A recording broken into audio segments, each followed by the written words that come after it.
Sementara itu, Dewan Perwakilan Rakyat Daerah Kota Semarang menghimbau masyarakat untuk tidak mengucilkan mantan anggota Gerakan Fajar Nusantara Gavatar pasca kepulangan ke kampung halaman.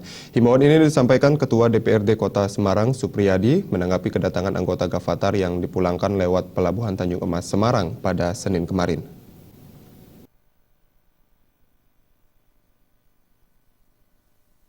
Himbauan tersebut disampaikan Ketua DPRD Kota Semarang, Supriyadi, usai rapat paripurna istimewa di gedung DPRD Semarang.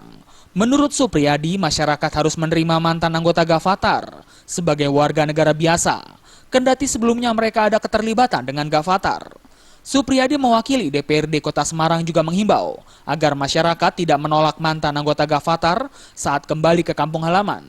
Namun yang harus dilakukan masyarakat adalah membantu mantan anggota Gavatar untuk bisa kembali hidup bersosialisasi di masyarakat sebagaimana mestinya.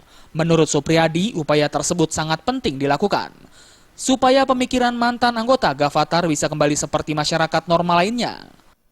Di Indonesia ini tentunya kita tetap mengikuti apa yang sudah diputuskan oleh pemerintah kaitan dengan ormas terlarang itu.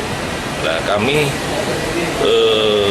bagian dari warga masyarakat Kota Semarang ini ya harusnya kita mengimbau kepada masyarakat untuk lebih waspada dengan adanya gerakan radikalisme maupun ormas-ormas yang mungkin sudah dianggap terlarang.